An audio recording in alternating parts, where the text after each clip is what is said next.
একজন বন্দীকে মৃত্যুদণ্ড দেওয়া হয়েছিল। যখন ওর শেষ ইচ্ছে জিজ্ঞেস করা হলো, ও এমন একটা দাবি করলো যে পুরো জেলায় হইচই পড়ে গেল। সে বলল, আমার ইচ্ছা আমার জীবনের শেষ রাতটা এক কুমারী মেয়ের সাথে কাটানো, যিনি নিজের ইচ্ছায় আমার বউ হবেন। মসজিদে ঘোষণা করে দেওয়া হোক। কেউ কি এজন্য রাজি আছে? পুলিশেরাও একথা শুনে একে অন্যের মুখে চেয়ে রইল। সত্যিই কি ওর এই ইচ্ছা পূরণ হতে পারে? ওই মেয়ে কোথা থেকে আসবে? আর যদি বিয়েও হয়ে যায়, ওই রাতে সে কি করবে? I heard his request was highly unusual. আমার নাম নাদিয়া। আমি 24 বছরের একজন মহিলা ইন্সপেক্টর। আমার জীবনটাই বেশিরভাগ আদালত, থানা আর এই জেলের 4 দেওয়ালের মধ্যেই কেটেছে।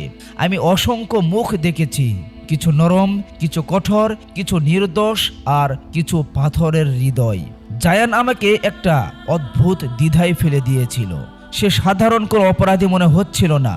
চোখে একটা গভীর বিষাদ আর মুখে একটা রহস্যময় শান্তি ছিল, যেন সবকিছু বুঝেও চুপচাপ করে বসে আছে। মাত্র 19 বছর বয়সী ছিল সে। এটা আমার হৃদয়ে তীরের মতো ধাক্কা দিত যে ছেলেটা এখনো ঠিক মতো পৃথিবী দেখেনি। তাকে এখনই এই পৃথিবী থেকে বিসর্জন নিতে হবে।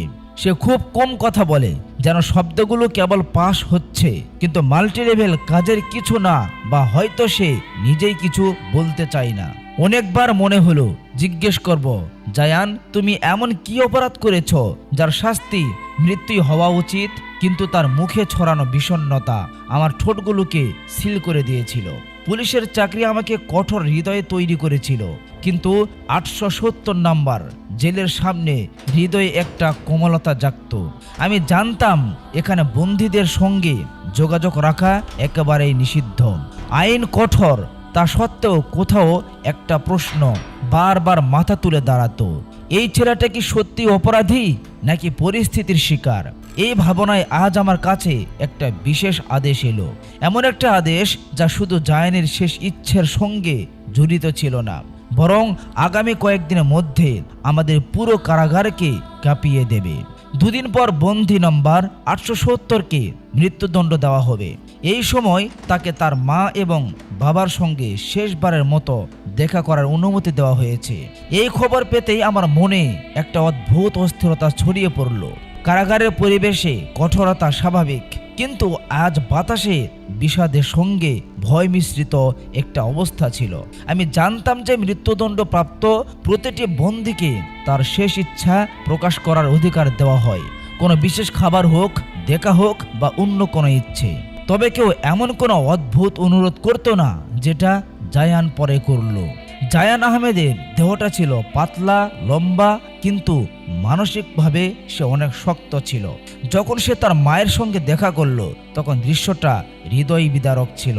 ওই মহিলা তার ছেলের গলায় হাত দিয়ে অঝরে কাঁদছিল আর বলছিল, তুমি নির্দোষ। তার বিশ্বাস আমাকে চমকে দিয়েছিল।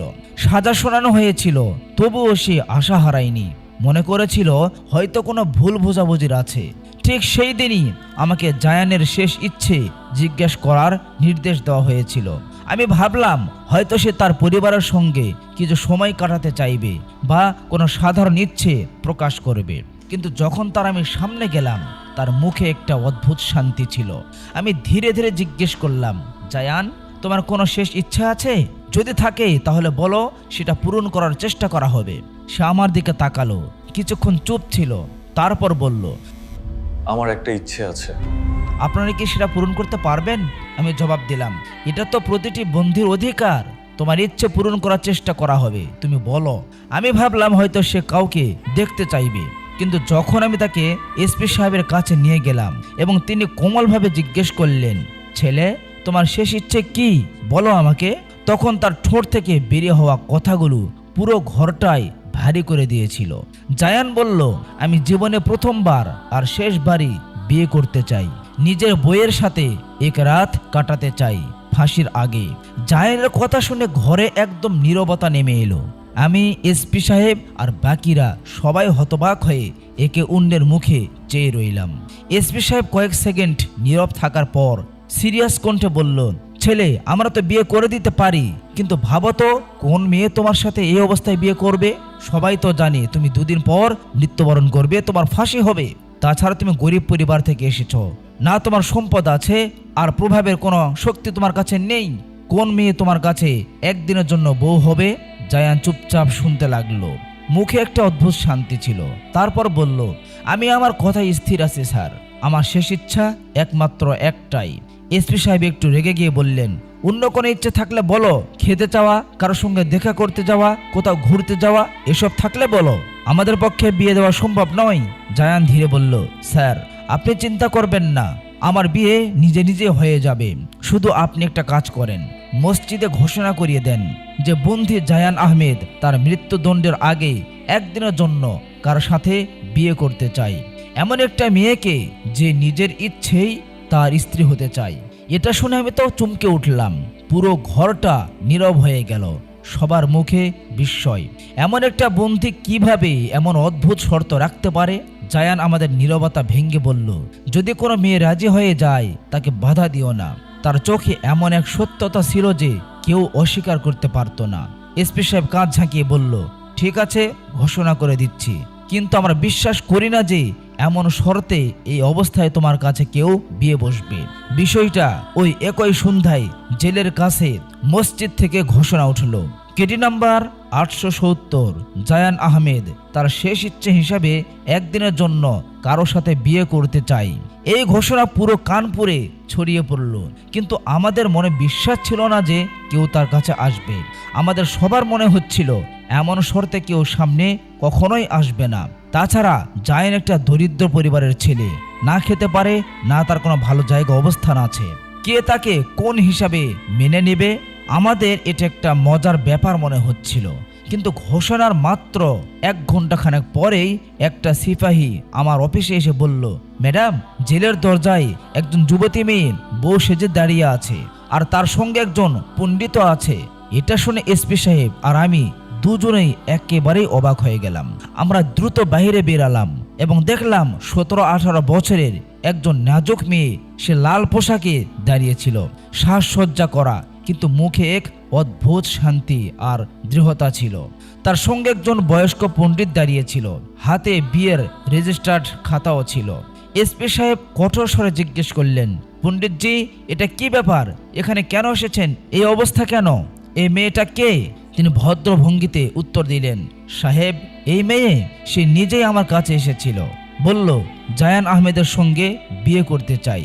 আমি যতই তাকে বুঝিয়ে বললাম, বেটি, সে তো মৃত্যুদণ্ডের আসামি, কয়েকদিন পরে তার ফাঁসি হবে, তুমি কেন নিজের জীবন নষ্ট করছো? কিন্তু সে মানলই না, বলল এটা আমার সিদ্ধান্ত, আমি তাকে সত্যিই ভালোবাসি। তার কথা শুনে আমার শরীরের লোম দাঁড়িয়ে গেল, জেল ঘরটা চুপ হয়ে গেল। আমরা বিশ্বাস করতেই পারছিলাম না যে জায়ানের জন্য এভাবে কেউ ভালোবেসে ছুটে আসবে এবং তার বউ হওয়ার জন্য রেডি হবে। কিন্তু আইন বলে আসামির শেষ ইচ্ছা পূরণ করতেই হবে, তাই আমরা অনুমতি দিয়েই দিলাম। পণ্ডিত সাহেবকে ভেতরে ডাকা হলো, জায়ানকে জেল থেকে বের করা হলো। জেলের অফিসে ছোট্ট কিছু রীতিনীতি মধ্যে তাদের বিয়ে করানো হলো। বিয়ে শেষ হলে জায়ান হাসিমুখে বলল, এখন আপনি প্রতিশ্রুতি মতো আমার কনের সঙ্গে আমাকে মিলিয়ে দিন। আমি ওর সঙ্গে কিছু কথা বলতে চাই, শুধু এক রাতের জন্য। আমি ওর কথা শুনে অবাক হয়ে গেলাম, কিন্তু এসপি সাহেব চুপচাপ মাথা নেড়ে সম্মতি দিলেন। আমি বউকে জায়ানের জেলের কাছে পৌঁছে দিলাম, দরজা বন্ধ করে বাইরে চলে এলাম। ভাবলাম হয়তো কিছুক্ষণ পর ওই মেয়ে নিজে নিজেই বাইরে চলে আসবে, কিন্তু সময় কাটতে লাগলো আর ভেতর থেকে হালকা হালকা ফিস ফিস করার আওয়াজ আসতে লাগলো, যেন কেউ কিছু খুলতে চেষ্টা করছে। আমি একটু মনোযোগ দিলাম, কিন্তু শান্ত মনে আবারও অফিসে চলে গেলাম। রাত 11 হতে লাগলো। হঠাৎ করে জেলের পরিবেশ একটা চিৎকার গঞ্জরিত হলো। আমি দৌড়ে এসে জেলের দিকে গেলাম। দরজা খুলে দেখলাম ওই মেয়েটি বরের পোশাকে দাঁড়িয়ে আছে, আর মেয়েটি অস্থির শ্বাস নিচ্ছিল, পুরো শরীরটা কাঁপছিল। আমি অবাক হয়ে জিজ্ঞেস করলাম, কি হয়েছে মেয়ে? তুমি তো তোমার ইচ্ছেই বিয়ে করেছো, এখন কি ভুল বুঝতে পেরেছো? ও কাঁপতে কাঁপতে বলল, আমাকে এখান থেকে বের করে দাও, আমি এখানে আর থাকবো না।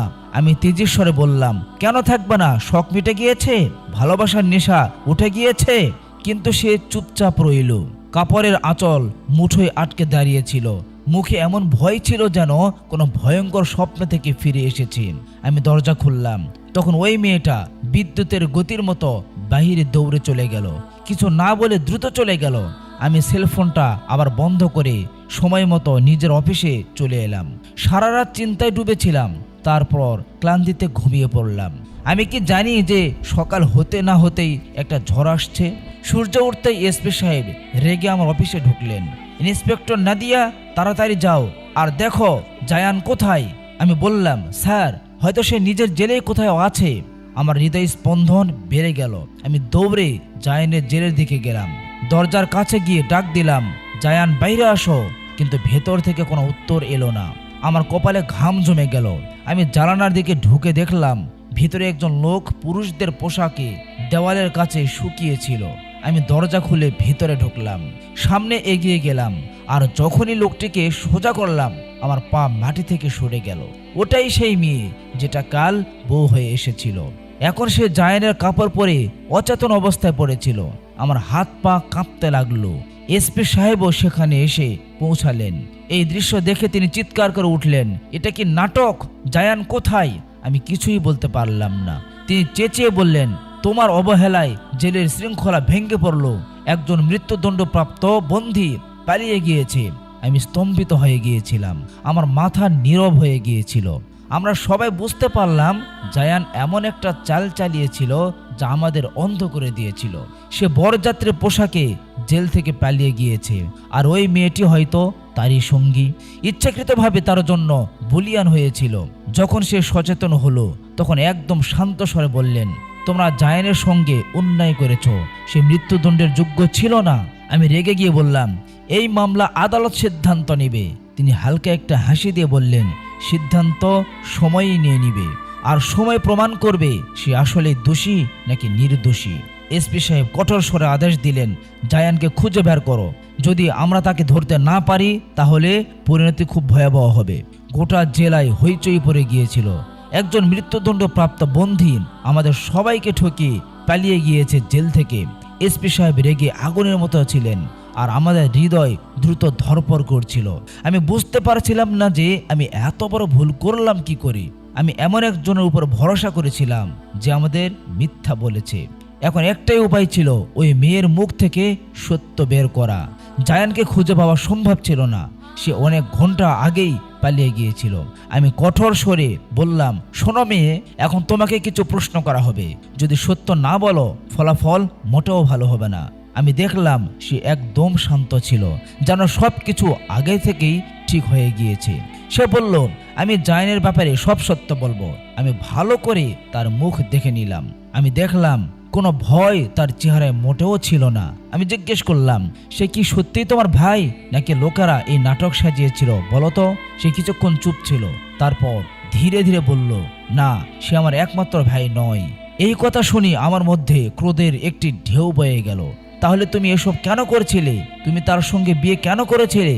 তোমরা দুজনেই জেলকে বোকা বানিয়েছ। জায়ান পালিয়ে গিয়েছে, কিন্তু মনে রেখো, আমরা তাকে অবশ্যই খুঁজে বের করব এবং আইন অনুযায়ী তাকে শাস্তি প্রদান করব। সে আমার চোখের দিকে চোখ রেখে বলল, আপনি ভুল করছেন, সে পালায়নি, সে ফিরে আসবে। আমি এই কথা শুনে অবাক হয়ে গেলাম। তোমার কি করে বিশ্বাস যে সে আবার ফিরে আসবে? সে বলল, কারণ সে জানে কোথায় যেতে হবে আর কখন ফিরে আসতে হবে। এখন সে আমার স্বামী, সে আমাকে ছাড়বে না। তার কণ্ঠে এমন এক বিশ্বাস, এমন এক মুহূর্ত ছিল যা আমার হৃদয় কেঁপে উঠেছিল। আমি কঠোর স্বরে বললাম, তোমার এত বিশ্বাস কেন? সে বলল, যদি তুমি আমার পুরো গল্প শোনো তাহলে হয়তো তোমার সিদ্ধান্ত বদলে যাবে। তখন তোমার ধারণা হবে আসল অপরাধী কে এবং জায়ান যা করেছিল কেন করেছিল। আমি চুপ হয়ে গেলাম তার কথা শুনে।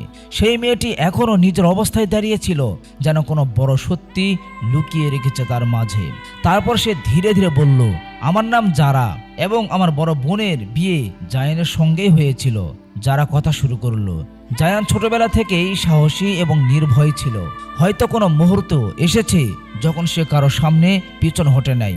সে আমার বাবার চাচার ভাইয়ের ছেলে, মানে আমার ফুফুজাদা ভাই। বাবা তাকে খুব ভালোবাসতেন, আর যখন তিনি আমার বড় বোনের সঙ্গে বিয়ে ঠিক করলেন তখন জায়ান আমাদের বাড়ির একটি অংশ হয়ে গেল। আমি চুপচাপ তার কথা শুনলাম। যারার কণ্ঠে দুঃখ ছিল আর গর্ব। আমাদের গ্রাম সাহারানপুর, ছোট্ট একটা গ্রাম, কিন্তু তখনকার পরিবেশটা অদ্ভুত ছিল। এক রাতে জায়ান ভাই আমাদের খালাতো বোনের কাছে এসেছিলেন। সে রাতে আব্বু বাড়িতে ছিলেন না, আর আমরা দুই বোন একাই ছিলাম। আমি রান্নাঘরে চা তৈরি করলাম। জায়ান ভাই আমার বোনের সাথে অন্য ঘরে কথা বলছিল।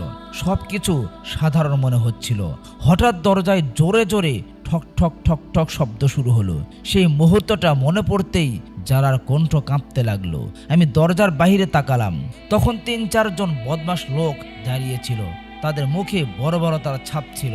তাদের একজন বলল, আমরা জানি এখন তোমার বাড়িতে একজন যুবক এসেছে, তাকে বাইরে বের করে দাও। আমি ভয়ে জমে গেলাম। ভাবলাম না জানি আপু এসে পড়বে বা কোনো ঝামেলা হয়। আওয়াজ শুনে জায়ান তৎক্ষণাৎ বাইরে এলো। সে আমাকে ইশারা করলো ভিতরে চলে যেতে। আমি নিজের ঘরে দরজা বন্ধ করে কান দিয়ে সব কথা শুনতে লাগলাম। বাইরে জায়ান ওই দুষ্টদের সামনে দাঁড়িয়েছিল। তাদের একজন কিছু বাজে কথা বলল, কিন্তু জায়ান সাহস দেখালো না। চাইলে তো সে তাদের সবাইকে মার খাওয়াইতে পারত, কিন্তু সে জানতো সে একাই, আর আমাদের দুই দুর্বল বোন ভেতরে আছি। জায়ান ভাই নরমভাবে তাদের বুঝিয়ে বলল, আর যেভাবে হোক ফিরিয়ে দিল। সেই রাতটা সে দেরি করে দরজার কাছে বসেছিল, যেন কোনো বিপদের পাহারা দিচ্ছে। যারার চোখ ভিজে উঠল। তখন প্রথম আমি বুঝতে পারলাম যে জায়ান শুধু সাহসী না, অন্যদের সম্মানের রক্ষণাবেক্ষণকারী একজন মানুষও।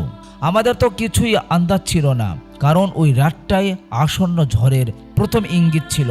যারা গভীর নিঃশ্বাস নিয়ে বলল, কিন্তু এটা তো শুধু শুরু ছিল। এরপর থেকেই যেন আমাদের জীবন দুঃস্বপ্নে পরিণত হয়ে গেল।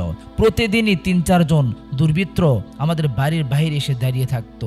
আপু যখন কাজে যেতেন, তারা আমাদের বিরক্ত করা শুরু করত। আমরা দরজা বন্ধ করে ফেলতাম, কিন্তু ভয় মন থেকে মুছে যেত না। তারপর এক রাত এমন একটা ঘটনা ঘটল যা সবকিছুই বদলে দিল। যারার কণ্ঠ কেঁপে উঠল। রাতের অন্ধকারে জানালার কাঁচ ভাঙ্গা শব্দ হলো। কেউ জোরপূর্বক ভিতরে ঢুকতে চাইছিল। জায়ান ভাইও ঠিক তখনই বাড়ি ফিরেছিলেন। তিনি তার নিজের চোখে দেখল এক দুষ্ট লোক জানালা ভাঙতে চলেছে। আর সহ্য করতে পারল না। বাইরে বেরিয়ে তাদের সাথে ঝগড়া করলাম। আমি চুপচাপ শুনছিলাম। যারার কথা আমার হৃদয়ে ছাপ ফেলছিল। সে লড়াইটা ভয়ঙ্কর ছিল। যারা বলল, চিৎকারের আওয়াজ পুরো মহল্লায় গুঞ্জরিত হলো। আমার বড় বোন তাদের মাঝখানে এসে পড়ল, আর ধাক্কাধাক্কি শুরু হলো। জায়ান ভাইয়ের হাতে একজন আহত হলো, কিন্তু সেটা হত্যাকাণ্ড ছিল না, এটা আমাদের সম্মান রক্ষার যুদ্ধ ছিল। যারা চোখ থেকে তখন অশ্রু ঝরল। আসল অপরাধীরা ওই দুষ্ট লোকগুলোই ছিল, কিন্তু সাজা পেল জায়ান। যদি আমরা ধনী হতাম, যদি আমাদের কথা শোনার কেউ থাকতো, হয়তো এই ঘটনা ঘটতো না। এই দুনিয়ায় দুর্বলদের জন্য কোনো ন্যায় নেই ম্যাডাম। জায়ান কোনো নির্দোষের রক্ত ঝরায়নি, সে শুধু গর্বে আচ্ছন্ন ছিল। আমি কিছুই বলতে পারিনি। যারা চোখ মুছল এবং বলল, এইসব জায়ানের মায়ের ষড়যন্ত্র ছিল। সে বলছিল, আমি আমার অন্য মেয়েকে বলিদান দেব, কিন্তু আমার ছেলেকে ফাঁসি হতে দেব না। আমি স্তম্ভিত হয়ে গিয়েছিলাম। যারা বলল, হ্যাঁ, আমি নিজেকেই সেই পরিকল্পনার কাছে দিয়েছিলাম যাতে জায়ান বাঁচতে পারেন। তার মা তাকে মুম্বাইয়ের এক বড় আইনজীবীর কাছে পাঠিয়েছিল। সেই একই আইনজীবী যার জীবন জায়ান বহু বছর আগে বাঁচিয়েছিল। আদালতে পৌঁছালাম, আর সত্যটা সামনে চলে এলো। প্রমাণিত হলো জায়ান তার সম্মানের জন্য লড়াই করেছিল, কোনো জঘন্য অপরাধ করেনি। আদালত তাকে বেকসুর খালাস দিল। যারা চোখে ঝিলিক আসে। জায়ানকে মৃত্যুদণ্ড দেওয়া হলো না, সে মুক্তি পেল। আমি অনেকক্ষণ চুপচাপ বসেছিলাম। যারা চলে গিয়েছিল, কিন্তু তার গল্প আমার হৃদয়ে ঠিক রেখেই গিয়েছিল। আমি জানালা দিয়ে বাহিরে তাকালাম। আকাশ হালকা সকালবেলার আলো ছড়াচ্ছিল। আমার মনে হলো কিছু গল্প সময়ের সাথে মুছে যায় না, তারা সব সময় হৃদয়ের কোনো এক কোণে জীবন্ত থাকে।